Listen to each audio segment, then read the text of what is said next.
ممتاز drama نویس امتیاز علی تاج کی ایک شگفتہ تحریر۔ چچا چھکن ان کا تخلیق کردہ وہ کردار جو قارئین میں بہت مقبول ہوا۔ اسی کردار کی ایک کہانی چچا چھکن نے تصویر ٹانگی۔ چچا چھکن کبھی کبھار کوئی کام اپنے ذمے کیا لے لیتے ہیں، گھر بھر کو تگنی کا ناچ نچا دیتے ہیں۔ ابے لونڈے جا بے لونڈے، یہ کیجیو وہ دیجیو، گھر بازار ایک ہو جاتا ہے۔ دور کیوں جاؤں پرسوں پرلے روز کا ذکر ہے، دکان سے تصویر کا چوکھٹا لے کر گھر آیا۔ اس وقت تو دیوان خانے میں رکھ دیا۔ کل شام کہیں چچی کی نظر اس پر پڑی تو بولی، چھٹن کے ابا کی تصویر کب سے رکھی ہوئی ہے؟ خیر سے بچوں کا گھر ٹھہرا، کہیں ٹوٹ پوٹ گئی تو بیٹھے بٹھائے روپے 2 روپے کا دھکا لگ جائے گا۔ کون ٹانگے گا اس کو؟ ٹانگتا اور کون، میں خود ٹانگوں گا۔ کون سی ایسی جوئے شیر لانی ہے؟ رہنے دو، میں ابھی سب کچھ خود ہی کیے لیتا ہوں۔ کہنے کے ساتھ ہی شیروانی اتار چچا تصویر ٹانگنے کے در پہ ہو گئے۔ امامی سے کہا بیوی سے 2 آنے لے کر میہیں لے آ۔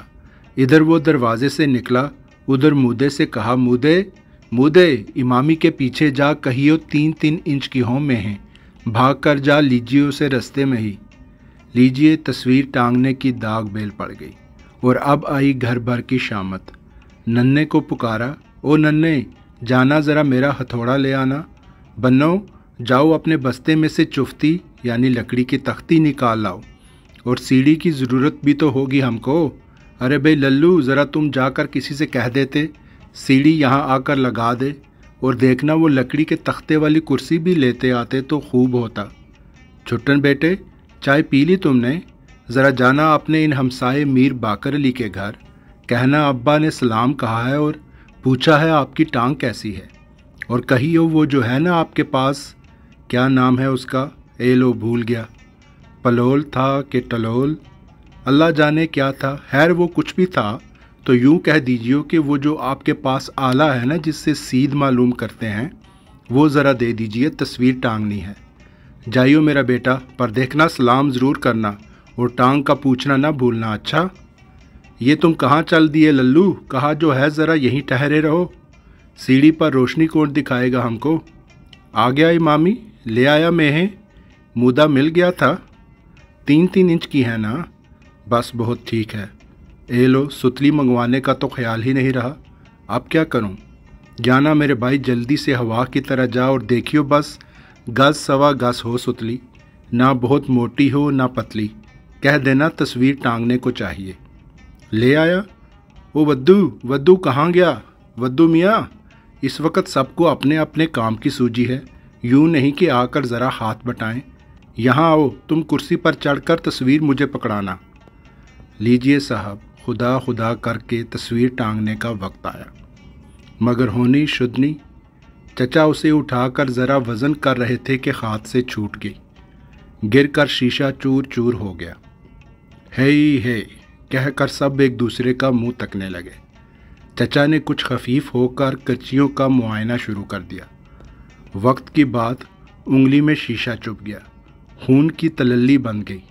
تصویر کو بھول اپنا رومال تلاش کرنے لگے۔ رومال کہاں سے ملے؟ رومال تھا شیروانی کی جیب میں، شیروانی اتار کر نہ جانے کہاں رکھی تھی۔ اب جناب گھر بھر نے تصویر ٹانگنے کا سامان تو طاق پر رکھا اور شیروانی کی ڈھونڈیا پڑ گئی۔ چچا میاں میرے کمرے میں ناچتے پھر رہے تھے، کبھی اس سے ٹکر کھاتے کبھی اس سے۔ سارے گھر میں کسی کو اتنی توفیق نہیں کہ میری شیروانی ڈھونڈ نکالے۔ عمر بھر ایسے نکموں سے پالا پڑا تھا، اور کیا جھوٹ کہتا ہوں میں کچھ؟ 6 آدمی ہیں اور ایک شیروانی نہیں ڈھونڈ سکتے، جو ابھی 5 منٹ بھی تو نہیں ہوئے میں نے اتار کر رکھی ہے بھائی۔ اتنے میں آپ کسی جگہ سے بیٹھے بیٹھے اٹھتے ہیں اور دیکھتے ہیں کہ شیروانی پر ہی بیٹھے ہوئے تھے۔ اب پکار کر کہہ رہے ہیں، ارے بھائی رہنے دینا، مل گئی شیروانی، ڈھونڈ لی ہم نے۔ تم کو تو آنکھوں کے سامنے بیل بھی کھڑا ہو تو نظر نہیں آتا۔ آدھے گھنٹے تک انگلی بنتی اور بندھاتی رہی۔ نیا شیشہ منگوا کر چوکٹے میں جڑا، اور تمام قصہ طے ہونے پر 2 گھنٹے بعد پھر تصویر ٹانگنے کا مرحلہ درپیش آیا۔ اوزار آئے، سیڑھی آئی، چوکی آئی، شمع لائی گئی۔ چچا جان سیڑھی پر چڑھ رہے ہیں اور گھر بھر نیم دائرے کی صورت میں امداد دینے کو کیل کانٹے سے لیس کھڑا ہے۔ 2 آدمیوں نے سیڑھی پکڑی تو چچا جان نے اس پر قدم رکھا۔ اوپر پہنچے، ایک نے کرسی پر چڑھ کر میخیں بڑھائیں، ایک قبول کر لی، دوسرے نے ہتھوڑا اوپر پہنچایا۔ سنبھالا ہی تھا کہ میخ ہاتھ سے چھوٹ کر نیچے گر پڑی۔ کھسیانی آواز میں بولے، اے لو، اب کم وقت میخ چھوٹ کر گر پڑی، دیکھنا کہاں گئی؟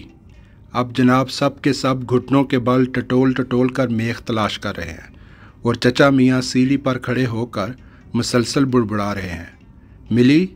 ارے کم بختو ڈھونڈی، اب تک تو میں 100 مرتبہ تلاش کر لیتا، اب میں رات بھر سیڑھی پر کھڑا کھڑا سوکھا کروں گا، نہیں ملتی تو دوسری ہی دے دو اندھو۔ یہ سن کر سب کی جان میں جان آتی ہے تو پہلی میخ ہی مل جاتی ہے۔ اب میخ چچا جان کے ہاتھ میں پہنچاتے ہیں تو معلوم ہوتا ہے کہ اس عرصے میں ہتھوڑا غائب ہو چکا ہے۔ یہ ہتھوڑا کہاں چلا گیا؟ کہاں رکھا تھا میں نے؟ لا حول ولا قوت۔ الو کی طرح آنکھیں پھاڑے میرا منہ کیا تک رہے ہو؟ 7 آدمی اور کسی کو معلوم نہیں کہ ہتھوڑا کہاں رکھا تھا میں نے؟